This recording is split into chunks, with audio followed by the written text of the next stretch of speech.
Photon के गुण या लक्षण। फोटान, अच्छा अपना मन से कितना गुण लिख सकते हो अपना मन से?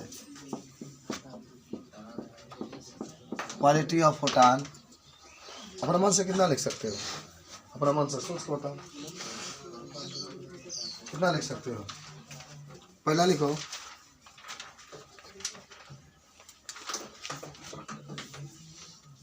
जब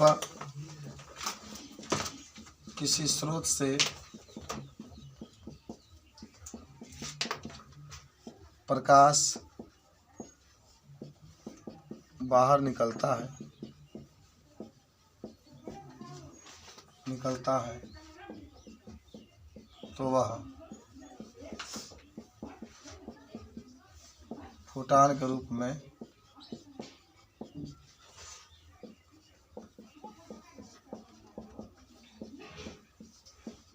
आगे बढ़ता है। ठीक है,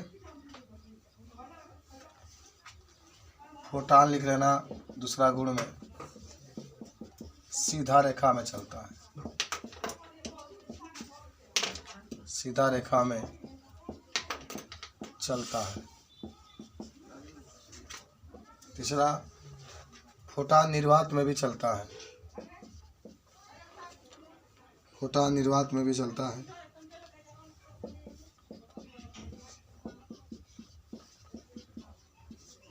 फोटान निर्वात में चलता है।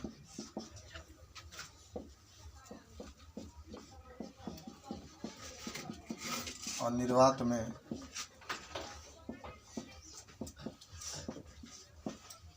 प्रकाश की चाल 3×10⁸ मीटर प्रति सेकेंड होता है।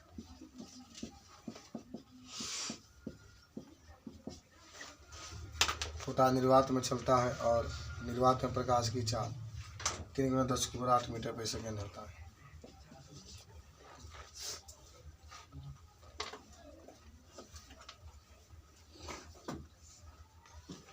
जब फोटान, लेकिन निर्वात में एक से बड़ा किसी का चाल नहीं होता। जब फोटान एक माध्यम से दूसरे माध्यम में जाता है, एक माध्यम से दूसरे माध्यम में जाता है तो उसकी आवृत्ति नहीं बदलती है।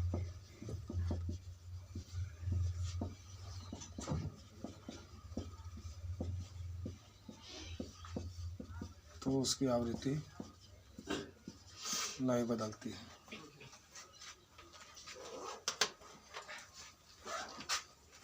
लेकिन वेग बदल जाता है।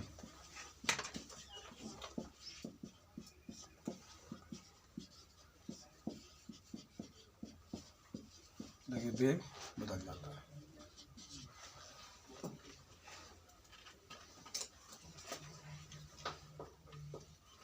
आगे कहना गणितीय रूप से माने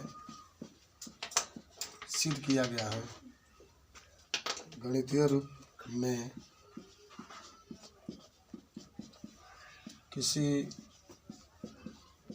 फोटान की तीव्रता I बराबर n h म्यू होती है। और याद जरूर रखना, h म्यू तो एनर्जी वाला ना होती है। ऊपर लिख लियो, मिट ही नहीं रहा। क्यों पूछे फोटान के बारे में दिल खोल के बताना, ठीक है। 6वां लिखना, फोटान की तीव्रता का मात्रक, फोटान की तीव्रता का मात्रक वाट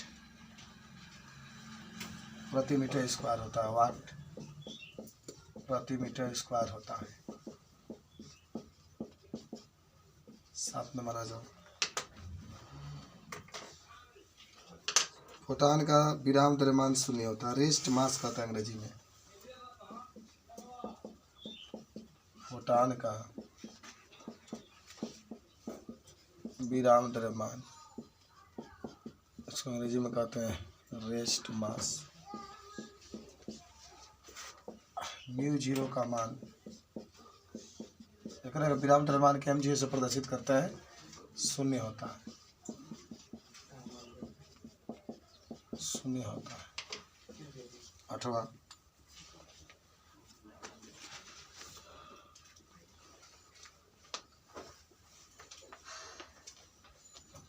फोटान का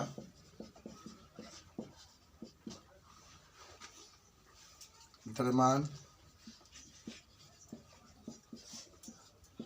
उसके गति के कारण होती है, उसकी गति के कारण होती है।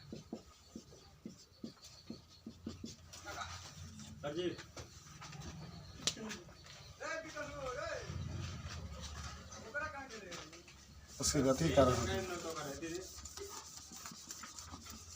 अरे ठीक है ठीक है, 9वां लिख लेना। फोटान का संवेग P बराबर h/λ होता है। याद है ना, आप सिद्ध भी किए थे कल, ये वाला सिद्ध हो जाएगा। आँख मूंद के बताओ। E बराबर m गुणे c स्क्वायर से सिद्ध करेंगे, फिर आप रख देंगे h/λ से, उसी हिसाब का आ जाएगा। कहिएगा तो और आसान बता देंगे।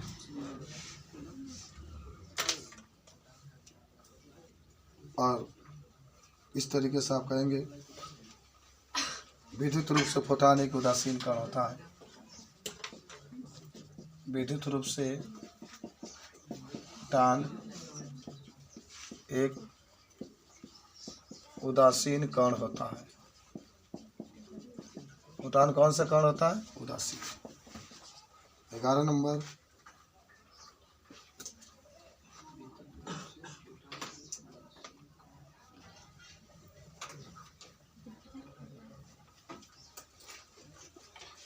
ये सब आप फोटान के बारे में बता सकते, ठीक है। कोई दिक्कत नहीं होना चाहिए।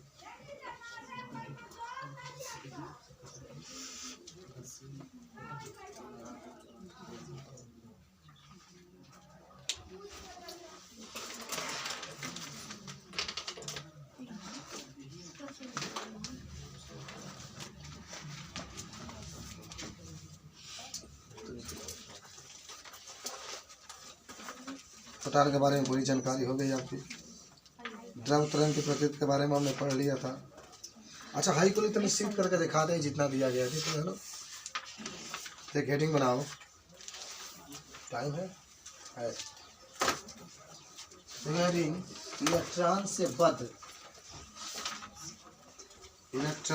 बद्ध डी ब्रोगली तरंग दैर्घ्य का सूत्र है। मिटा है, सब मिटा है, बताओ। हाँ,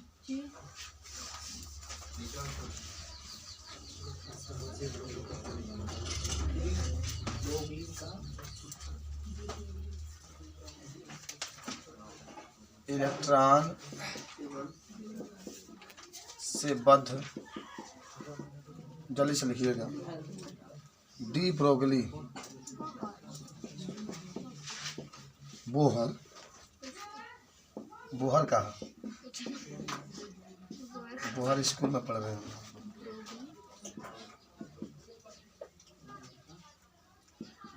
अब इलेक्ट्रॉन के लिए आपको तरंग दैर्घ्य का सूत्र स्थापित करना है। मिटा दे पूरा, देख लीजिए। इलेक्ट्रॉन से बद्ध तरंग दैर्घ्य किससे प्रदर्शित करते हैं? फटाक से बोलो। हाँ, मात्रक बोलो, मात्रक, और छोटा मात्रक बोलो एंगस्ट्रा। तो सुनो, आपको याद होगा, अच्छे तरीके से याद किए होंगे आप, कि अगर कोई इलेक्ट्रॉन है, क्या है? इलेक्ट्रॉन है, जिसका द्रव्यमान m है और उसका वेग v होता है। यहाँ पर लिख देना, माना कि किसी कण का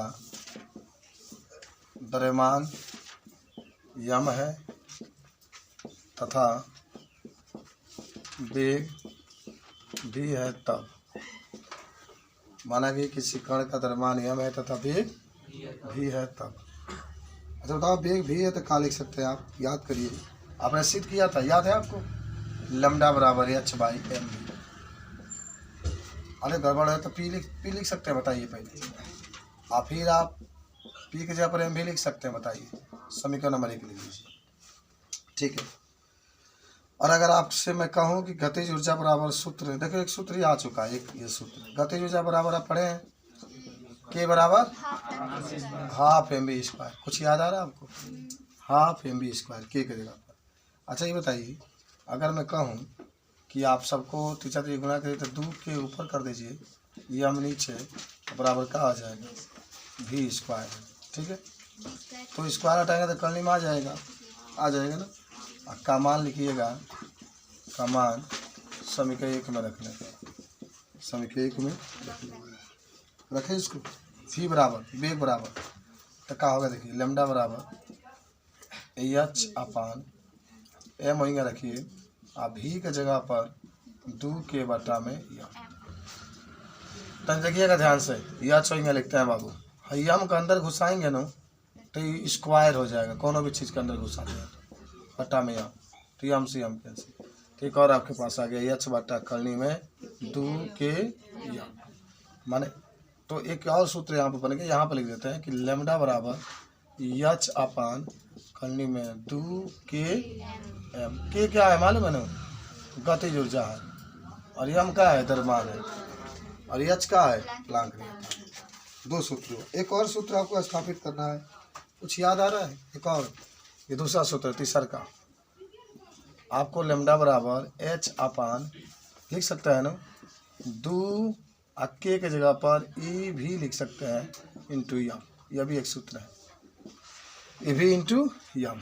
अच्छा ये कहाँ से आ गया? आप पढ़े थे तो नहीं, याद करिएगा, मैंने आपको पढ़ाया था W बराबर होता है Q बटा V बराबर होता है W बटा Q। तो W जगह पर K रख दीजिए, और Q की जगह पर E रख दीजिए, होता है ना? मतलब W भी जूल होगा, K भी जूल होगा, Q का मान भी कुलाम होगा, E का मान भी कुलाम होगा। जब तीसरा से गुणा करेंगे तो K बराबर क्या हो जाएगा? EV। K बराबर EV, K बराबर EV, तो इसीलिए K की जगह पर EV लिख दिया, ठीक है। समझ में आया इतना? अच्छा अब एक और चीज़ बताते हैं, लैम्डा बराबर, देखो एक तो ये सूत्र आया आपका, दूसरा ये आया, तीसरा ये आया, ये देखो ये आते समझो। अच्छा अब इतना नोट कर लो, तब चौथा आपको बताते हैं एक और सूत्र। अब हम लोग क्या लिखे थे चौथा सूत्र में? लैम्डा बराबर लिखे हैं ना, h/m करनी में 2eVm, इलेक्ट्रॉन के लिए। किसके लिए?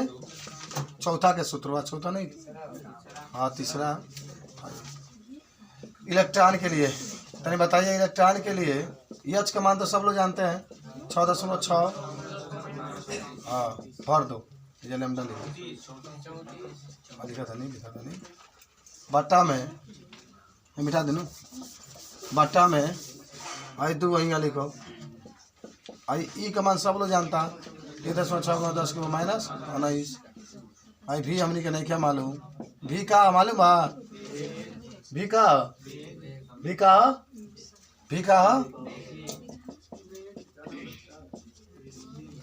मन भी भी लिखा गई। आयम का है इलेक्ट्रॉन का द्रव्यमान इतना होता है। जब पूरा हल करोगे तो लैम्डा का मान आएगा 12.27 गुणे 10 को माइनस 10 और बटा में करनी में भी, बटा में करनी में भी आ गया, प्रसिद्ध हो गया। देख लो ध्यान से, इतना आ गया, बना दो, लिख लो। अगर आप इसको चाहे तो ऐसा लिख सकते हैं ना, 12.27 आई 10 को माइनस 10 होता है, एक्स्ट्रा लिख सकते हैं ना, बटा में करनी में भी एक्स्ट्रा। यह भी आप यूज करेंगे न्यूमेरिकल लगाने। आपका किताब खत्म हो गया है, कल और परसों 2 दिन इसका न्यूमेरिकल लगाया जाएगा। तो लैम्डा का भी इतना होता है, पूरा मनवा रख देंगे तो आपका आंसर आ जाएगा, कोई दिक्कत इसमें विशेष नहीं रहा। बोलिए, जब भी विभव